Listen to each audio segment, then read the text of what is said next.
नमस्ते जी। केंद्रीय संस्कृत विश्वविद्यालय के स्कॉलरशिप के फॉर्म्स निकले हुए हैं। जो विद्यार्थी परंपरागत संस्कृत महाविद्यालयों में गुरुकुलों में पढ़ रहे हैं या अन्य आधुनिक विषयों से, लाइक कोई बच्चा बीए कर रहा है, एमए कर रहा है और संस्कृत विषय का अध्ययन भी साथ में कर रहा है, तो यह जो स्कीम है ये इन विद्यार्थियों के लिए है। इसमें सरकार बहुत अच्छी प्रोत्साहन दे रही है उन विद्यार्थियों को जो संस्कृत अध्ययन कर रहे हैं। विशेष करके ये नोटिफिकेशन इसमें अधिसूचना में आप देखिए 2024-25 के लिए है। सबसे पहले तो डेट्स के ऊपर नजर डाल लेते हैं। ये 5-6 को स्टार्ट हो गए थे ऑनलाइन और 15 सितंबर तक तो आप लोग अप्लाई कर सकते हो। तो 15 सितंबर 2024 अंतिम तिथि है ऑनलाइन फॉर्म सबमिट करने की। ये फॉर्म कैसे भरा जाएगा ये भी सारी चीजें हम लोग आपको बता देंगे। ये कब से विद्यार्थी भर सकता है, तो यहाँ पर देखिए पूर्व मध्यमा प्रथम वर्ष जो कि 9वीं कक्षा हो जाती है गुरुकुलों में। जो परंपरागत संस्कृत अध्ययन है वो 9वीं क्लास, 10वीं क्लास, उत्तर मध्यमा प्रथम वर्ष यानी कि 11वीं कक्षा, 12वीं कक्षा के विद्यार्थी भी इसको अप्लाई कर सकते हैं। साथ में जो परंपरागत संस्कृत अध्ययन के गुरुकुल हैं उनमें शास्त्री होता है और बीए मॉडर्न सब्जेक्ट्स में मॉडर्न वे से कोई संस्कृत पढ़ रहा है, उसके पास संस्कृत सब्जेक्ट है, तो वो भी इसको अप्लाई कर सकता है। लेकिन यहां मैं आपको बता देना चाहता हूं कि जो परंपरागत परिपाटी से अध्ययन कर रहे हैं यानी कि शास्त्री वाले विद्यार्थी हैं, आचार्य वाले विद्यार्थी हैं, उनको पहले छात्रवृत्ति दी जाएगी। यदि बजट बचता है तो प्रावधान है कि बाद में मॉडर्न वाले बच्चों को जो है मिलेगा। तो पीएचडी भी यहाँ विद्यावरिधि अथवा पीएचडी के भी जो संस्कृत के छात्र छात्राएं हैं वो भी इसके लिए एलिजिबल हैं और उनको अप्लाई करना चाहिए।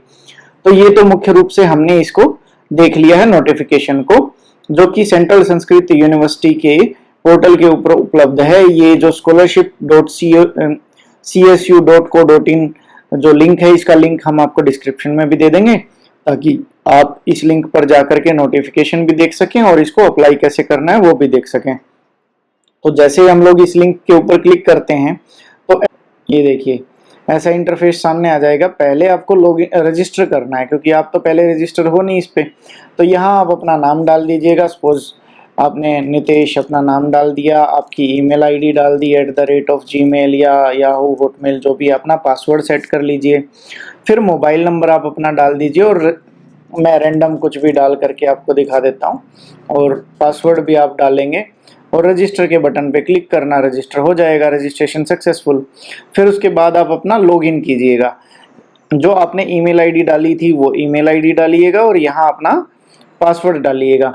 यहाँ मैंने पहले से ही रजिस्टर कर लिया है तो मैं पहले से आपको एक मैंने भी डेमो के लिए रजिस्टर किया है एक डमी उससे, तो ईमेल आईडी वगैरह से। तो मैं आपको रजिस्टर करके कैसे अप्लाई करना है वैसे आपको दिखा देता हूँ। आप जैसे ही लॉगिन के बटन पे क्लिक करेंगे अपनी ईमेल आईडी और पासवर्ड डाल करके, तो ये फ़ोन पे भी आप कर सकते हो और ज़्यादा बेहतर होगा यदि आप मोबाइल इससे लैपटॉप से करेंगे तो ये इंटरफेस खुल जाएगा। आपका नाम यहाँ पर दिख जाएगा, ठीक है। यहाँ पर नीचे लिंक आ रहा है online application for the scholarship, सामने लिखा है ना क्लिक हियर, यहाँ पर आपको क्लिक करना है, ठीक है। कोई भी पार्ट आपको स्किप नहीं करना है। गाइडलाइंस पढ़ लीजिए। 50 KB से ऊपर का साइज आपको फोटो और सिग्नेचर का इसके अंदर नहीं अपलोड करना है। 2 ही चीज़ें आपकी अपलोड होंगी इसमें, आपका फोटो और सिग्नेचर, ठीक है। अकाउंट की डिटेल्स आएंगी। आप आगे एप्लीकेशन देखिए। हम लोग इस लिंक के ऊपर क्लिक करके आगे बढ़ रहे हैं। लिंक के ऊपर क्लिक किया। यहाँ पर आपने सबसे पहले अपना राज्य सेलेक्ट कर लेना, कौन सा राज्य है जहाँ आपका कॉलेज है, ठीक है। तो जैसे कि हमने यहाँ पर हरियाणा सेलेक्ट कर लिया, यहाँ पर डिस्ट्रिक्ट गुरुग्राम कर लिया, यहाँ पर इंस्टीट्यूशन सेलेक्ट कीजिए। तो ये ऋषिकुल संस्कृत महाविद्यालय जो आपका कॉलेज है वो आपने सेलेक्ट कर लिया। या अन्य भी जो विद्यार्थी हैं वो ऐसा ना करके कि भाई मैं रहने वाला तो हूँ उत्तराखंड का और पढ़ रहा हूँ मैं यूपी में, तो वो यूपी ही सिलेक्ट करें जहाँ उनका कॉलेज है, ठीक है। नाम आपका ऑलरेडी आ रहा है तो फादर नेम आप यहाँ पर डालेंगे, ठीक है। मैं इनका फादर नेम जो है रिजल्ट की कॉपी है मेरे पास, इसमें देख करके डाल देता हूँ रणवीर सिंह। अरे रणवीर सिंह, ठीक है। यहाँ आपको फोटो अपलोड करना है, तो यहाँ आपने फोटो अपलोड कर दिया अभी, ठीक है। यहाँ आपको सिग्नेचर अपलोड करने हैं, यहाँ आपने सिग्नेचर अपलोड कर दिए। अब आगे पूछ रहा है मदर नेम, फॉर एग्जांपल हमने XYZ कुछ भी डाल दिया, मतलब आपको पता होगा माता जी का नाम, तो माता जी का नाम डाल दीजिएगा। यहाँ पर डेट ऑफ बर्थ डालनी है, आपकी जो डेट ऑफ बर्थ है वो आपने डेट ऑफ बर्थ यहाँ पर डाल देनी है, जो भी आपकी डेट ऑफ बर्थ है, ठीक है। जेंडर सेलेक्ट करेंगे फीमेल, जो भी आपका जेंडर है, जो भी आपकी कास्ट कैटेगरी है वो यहाँ पर आप सेलेक्ट कर लेंगे, ठीक है जी।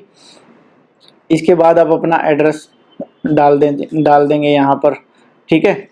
आप कहाँ के रहने वाले हैं, प्रॉपर एड्रेस डालना है, प्रॉपर पिन कोड डालनी है, फुल कंप्लीट एड्रेस डालना है, ऑक्यूपेशन ऑफ योर पेरेंट्स, ठीक है, एंड गार्जियंस, ठीक है। आपका जो भी आपके पिताजी करते हैं वो आपने डाल देना है। फार्मर हैं तो फार्मर, सर्विस करते हैं तो सर्विस, जो भी सर्विस करते हैं, ठीक है। अगर कोई भी एनुअल इनकम है, मान लो 2 लाख रुपए कर दिया आपने सारे सोर्सेज से, जो भी आपकी फैमिली आईडी के अकॉर्डिंग आपकी इनकम हो वो आपने कर देना है स्पष्ट रूप से, ठीक है। अब कोई भी ऑप्शन खाली होगा तो ये आगे नहीं जाएगा। देखिए 3 स्टेप है, पार्ट 1, पार्ट 2, पार्ट 3। पार्ट 1 में बेसिक डिटेल्स आ गई आपकी, ठीक है। आगे इसको सबमिट करके आगे बढ़ेंगे। एंट्री और मोबाइल नंबर मांग रहा है तो मोबाइल नंबर डाल देंगे इसमें, ठीक है। तो मोबाइल नंबर डाल दिया, एड्रेस डाल दिया गुरुग्राम, पिन कोड डाल दिया,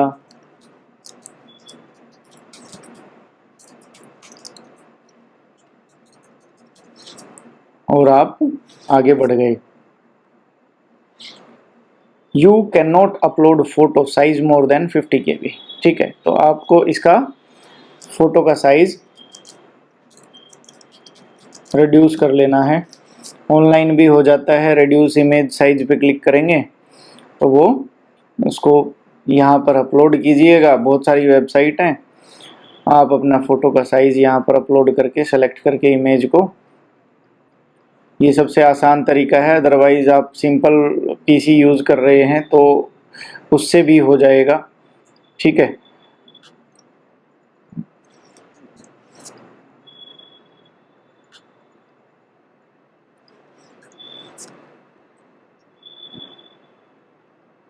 ये 4 KB की रह जाएगी बस, ठीक है। डाउनलोड कर लिया, फिर से अपलोड कर देंगे बैक करके।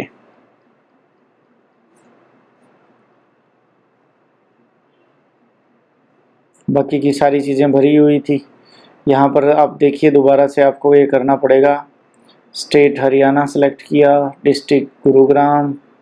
अब ये नहीं सेलेक्ट करेंगे तो ये फिर से आगे नहीं बढ़ेगा। सबमिट पे क्लिक करोगे, सेलेक्ट योर डिस्ट्रिक्ट एंड पहले हरियाणा, डिस्ट्रिक्ट गुरुग्राम, कॉलेज का नाम जहाँ आप पढ़ते थे, क्योंकि इसके बाद वेरिफिकेशन जाएगी कॉलेज के पास और उनको संबंधित विश्वविद्यालय के रजिस्ट्रार से भी अटेस्ट करके ये सारी एप्लीकेशंस भेजनी होती हैं। तो गलत कॉलेज सेलेक्ट करेंगे तो बनेगी नहीं बात। अब देखो यहाँ पर particular of the examinations passed in the previous year, आपने पिछले साल कौन सा एग्ज़ाम पास किया, तो यहाँ पर शास्त्री इन्होंने किया था, तो शास्त्री का 2024 में इन्होंने शास्त्री पास किया। परसेंटेज, अब यहाँ पर आपका ग्रेड सिस्टम था कि परसेंटेज सिस्टम था वो देखना है। अब इनका जैसे कि रिजल्ट कार्ड देखते हैं आप, तो रिजल्ट कार्ड के अंदर संस्कृत के विषय जो हैं उनके अंदर जो आपकी परसेंटेज है वो डलेगी। तो यहाँ पर देखिए SM 61, 62 और 64। अभी इनका रिजल्ट कार्ड है मेरे पास, मार्कशीट नहीं आई है क्योंकि ये अभी अपलोड होनी नहीं है, 1 महीने में आ जाएगी। आपके पास मार्कशीट है तो आप मार्कशीट से देख सकते हो। ये 3 विषय हैं, पहले विषय में 78 मार्क्स हैं, दूसरे में 86 मार्क्स हैं और तीसरे में 81 मार्क्स हैं। तो इन्होंने पूछा है कि भाई सिर्फ संस्कृत में आपकी कितनी परसेंटेज है, तो यहाँ पर आपने क्लियरली मेंशन कर देना कि संस्कृत के तीनों विषयों को जोड़ करके आउट ऑफ 300 कितने मार्क्स की परसेंटेज बनती है। तो 81.66% इनकी बनती है और ओवरऑल कितनी बनती है। अब बात आ जाती है ओवरऑल की। ओवरऑल जैसे कि 493 मार्क्स हैं आउट ऑफ 600, तो आपको टोटल की इसमें निकाल देनी है।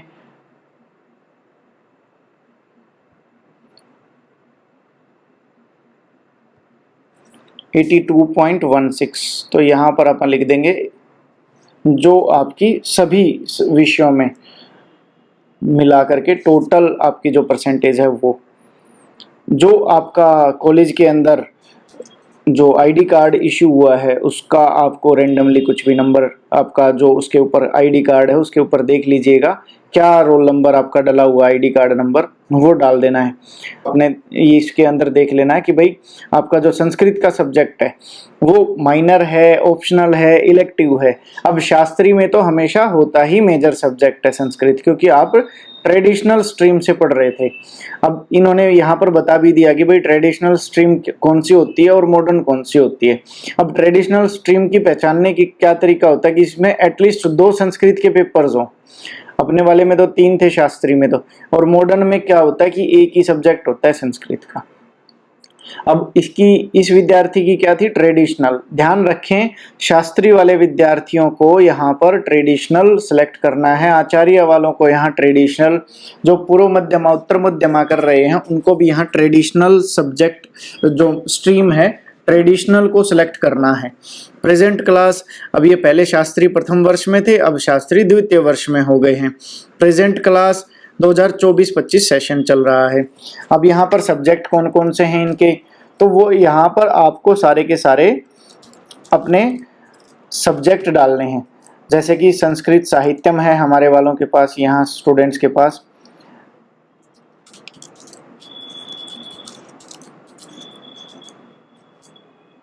पहला संस्कृत साहित्यम व्याकरण, व्याकरणम हो गया। आपके पास धर्मशास्त्र है, ज्योतिष है, कर्मकांड है, जो भी हैं आपके पास विषय यहाँ पर डाल देने हैं आपने। हिंदी, इंग्लिश, हिस्ट्री, जो जो सब्जेक्ट्स थे इनके पास मार्कशीट के अंदर वो हमने यहाँ पर डाल दिए हैं। आपने भी यहाँ पर अपने सारे के सारे जो सब्जेक्ट्स हैं उनको मेंशन कर देना है, प्रॉपर नाम। ठीक है। अब आगे आपसे पूछ रहा है क्या आप पीएचडी के स्टूडेंट्स हैं।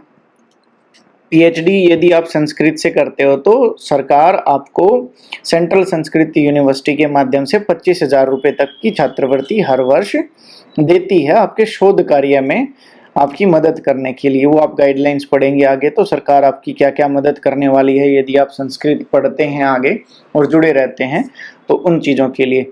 ठीक है। यहाँ पर पूछ रही है कि भाई आप पीएचडी कर रहे हैं तो यस करेंगे और ये सारी इन्फॉर्मेशन देंगे, आपका टॉपिक वगैरह बताएंगे। यहाँ हमने नो कर देना है, यहाँ पर भी हमने नो कर देना है, क्योंकि पीएचडी की अगर आप नेट और जेआरएफ हैं तो अन्य भी रिसोर्सेज से स्कॉलरशिप आती है तो उसका विवरण यहाँ पर देना है।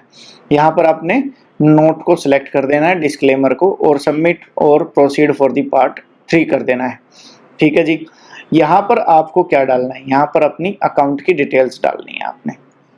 आपका किस बैंक में अकाउंट है ध्यान दीजिए। यहाँ पर भी कई सारे बच्चे अपना नाम लिख देते हैं, यहाँ पर आपने डालना है बैंक का नाम। तो यहाँ पर हम इनके बैंक की डिटेल्स देख लेते हैं। इंडसइंड बैंक है। ठीक है जी। तो हमें इंडसइंड बैंक की इनकी डिटेल्स डाल देनी है। यहाँ पर नाम लिख देना है बैंक का। आपका एसबीआई में है तो एसबीआई, पीएनबी, जो भी है आपका, और किस नाम से अकाउंट है तो आपको यहाँ पर अपना नाम लिख देना है। यहाँ आपको account number, IFSC code, address और KYC with Aadhaar card number. तो आपने यहाँ पर क्या डाल देना है, अपना आधार कार्ड नंबर डाल देना है 12 डिजिट का। यदि आप अन्य किसी सोर्स से भी छात्रवृत्ति प्राप्त कर रहे हैं तो यहाँ से आपको छात्रवृत्ति के लिए आप एलिजिबल नहीं हो, क्योंकि एक जगह से ले सकते हैं। तो ये क्या बोलेंगे कि इसको यस कर देते हो तो आपको मेरिट सर्टिफिकेट मिल जाएगा, अवार्ड हो जाएगा सर्टिफिकेट, लेकिन स्कॉलरशिप नहीं मिलेगी। तो इस ऑप्शन को in case you want merit scholarship award certificate not money then please select yes. तो ये जो सेलेक्ट कर दिया आपने यस, इसका मतलब है कि आपको 8,000 रुपये जो शास्त्री के विद्यार्थियों को छात्रवृत्ति मिलती है वो अमाउंट नहीं मिलेगा, लेकिन आपको विश्वविद्यालय की तरफ से मेरिट सर्टिफिकेट मिल जाएगा आपको। ठीक है। तो यहाँ पर आपने नो कर देना है। यदि आपको 8,000 रुपये छात्रवृत्ति का अमाउंट भी आपके खाते में चाहिए तो ये एप्लीकेशन आगे की प्रक्रिया से गुजरेगी। यहाँ अपना अकाउंट नंबर, IFSC कोड और ये चीज़ें तो आपको मैंडेटरी हैं, डालनी ही पड़ेंगी। जहाँ जहाँ ये रेड कलर का जो स्टार है ना, ये जो जहाँ पर आया है वो चीज़ तो मैंडेटरी आपको भरनी ही पड़ेगी। फिर यहाँ पर डिस्क्लेमर पे क्लिक करेंगे, फाइनल सबमिट एंड सेव कर देंगे। एक एप्लीकेशन नंबर आपको जनरेट होएगा, वो मैं आपको दिखा देता हूँ कि कैसा जनरेट होएगा, और आपकी एप्लीकेशन फिर सबमिट हो गई। आगे की प्रक्रिया विभागीय है, आपका उससे कोई लेना देना नहीं है। कुछ समय उपरांत आपके खाते में स्कॉलरशिप आ जाती है। उसके बाद क्या होता है कि यूटिलाइजेशन सर्टिफिकेट आज के दिन विश्वविद्यालय मांग रहा है, तो उसके लिए आपको अपने संबंधित कॉलेज में जाना होगा, उसका यूटिलाइजेशन देना होगा। उनको जो डॉक्यूमेंट्स चाहिए आपसे विश्वविद्यालय को भेजने के लिए, वो आप अपने कॉलेज में जा करके सबमिट करा दीजिए। जो जो आपने यहाँ अपलोड किया है वो सारी चीज़ें आपको अपने कॉलेज में जमा करानी है, ताकि वो आगे जब यूनिवर्सिटी की तरफ से वेरिफिकेशन आए आपकी एप्लीकेशन की, तो वो उसको समयबद्ध तरीके से भेज सकें। धन्यवाद आपका। आप सब लोगों को शुभकामनाएं। आप अप्लाई कीजिए और इस स्कीम का लाभ उठाइए। बहुत बहुत धन्यवाद।